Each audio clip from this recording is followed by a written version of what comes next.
This is Barnstable Today for Monday, December 29th. Welcome aboard. I'm Mark Mumford. And keep in mind, the meetings we cover can be found on demand at the town's website, town.barnstable.ma.us. A dock approval over shell fishermen's objections is our focus today. Thanks for joining us. I'm Kevin Friel. After in-depth discussion and adjustments to the proposal, the Conservation Commission, in a split vote, approved a dock in North Bay just off Great Bay Road in Osterville. Sarah Alger represented the property owners in front of the Conservation Commission.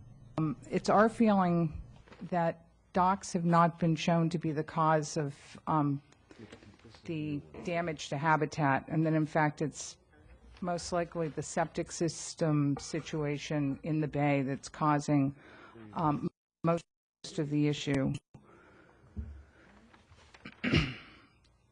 And I think that was evidenced in that Massachusetts Estuaries project report.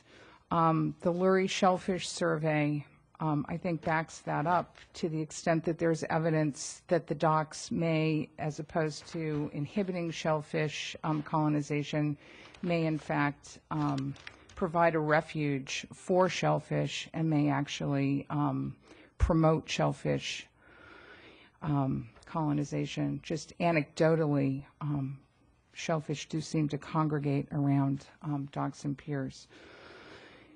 There's an article from the 1908 Patriot recognizing the bay as one of the finest boat harbors on the south side of the Cape, and you know, it's our feeling that the boating community does have a voice in this, as well as the shellfishing community. Our clients are avid kayakers, but they also are they're also shell fishermen. They have they hold a shellfish permit and would like to be good stewards, but also take advantage of what has been recognized as one of the finest boat harbors on the south side of the Cape. Several shell fishermen spoke out in opposition to the project. They included the president of the Barnstable Association of Recreational Shell Fishermen. I'm Dick Austin. I'm a resident of West Barnstable. I'm also the president of the Barnstable Association for Recreational Shell Fishing. Contrary to what many people may think, our organization does not oppose each and every pier or dock application. But we do oppose those that are in an area that has been given a 10. There is no higher number. You all know that.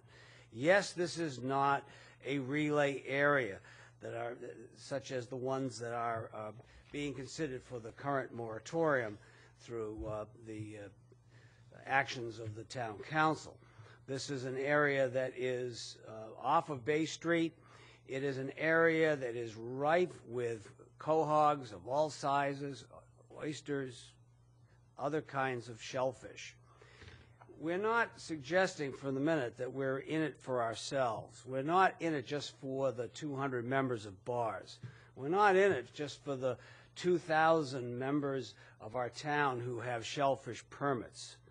And we're not in it for just the 40 or 50 commercial shellfishermen who are earning a livelihood, who live in our community. This is a wonderful area for these people to earn a living under some very difficult times. Anybody who's gone out and dug a couple of bushels of quahogs knows how hard that work is. This is a terrific area.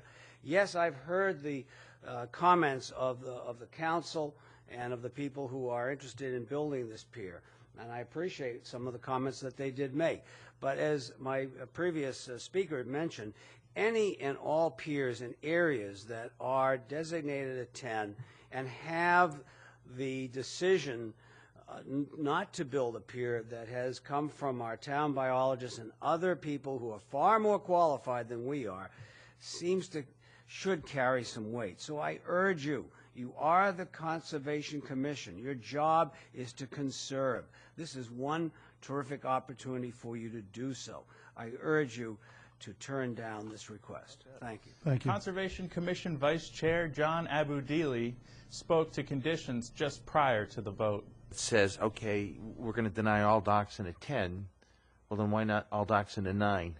or an 8 or 7. You know, where do you draw that line? As you know, we get in trouble. So I think there has to be specific evidence. Clearly, if this was motorized, I mean, as it was originally in this, you know, short motor, that was unacceptable to everybody. But so I'm going to kind of make a motion, see where it goes. I'd move to approve this subject to receipt of a revised plan that shows an 8x16 float with the stops in the normal conditions. In addition, the order of conditions would contain the following special conditions. One is that I would like to see a bathymetric study done. Secondly, that there would be a sign, and the sign would indicate, as we said, non-motorized craft, no motorized craft may be used or berthed at any time into stock with the house address on it. I think that I'd be in favor of a special condition that said, in the event that this, meaning the non-motorized craft provision, was violated, this violation could result in the required permanent removal of the structure. I think the color-coded thing is an option worth following up, but I wouldn't do it. Get with natural resources. I think further that I'm trying to think if I left anything out at this point. Yeah, we had talked about, thank you, Louise, we had talked about, Counselor, a deed restriction. Now, certificates filed with it is filed in the Registry of Deeds, and it would contain that. But in addition to that, we were talking about literally putting a deed restriction on the property, indicating non-motorized craft. That's fine. And so I would add that as an additional special condition. Thank you. The dock was approved in a split Conservation Commission vote 4-2. However, the subject came up the following evening at the Shellfish Committee meeting, with Andre Sampu offering his analysis. In the number 10 area, I mean, we really fought hard to preserve. Number 10 area, they're going to allow a dinghy dock, a motorless dinghy dock. And, you know, we brought up all the past problems with dinghy docks that start out with either a motorless craft, no craft, or a small motor, and it ends up with a 500 horse, 38-foot boat, and everything blown out. Well, I think we should, based on the final decision there, what did happen though was there was a lot of orders of condition put on this dinghy dock, motorless, here. And I think we should get a copy of it and alert the commercial and the recreational shellfishers to watch that particular dinghy dock. Like, for example, one of the orders of condition was to create a study, a picture and a study, bathymetric study of the bottom before the pier is in. And they were discussing periodic studies to see that there was no crop dredging. By the way, the Conservation Commission meeting we focused on today will be airing this evening right here on Channel 18 at 7 o'clock. Meanwhile, keep in mind that you can find the entire Shellfish Committee meeting and all the meetings we cover on demand at the town's website, town.barnstable.ma.us. As you might suspect, during this final week of the year, the meeting schedule here in Town Hall is empty until the new year. Also, even though we've had some pretty mild weather, the DPW is preparing for whatever Mother Nature offers up, and they continue to look for contractors who can clear snow and ice. Give the DPW a call if you're interested. Thanks for joining us today. I'm Kevin Friel. We'll meet you right back here tomorrow. I'm Mark Mumford.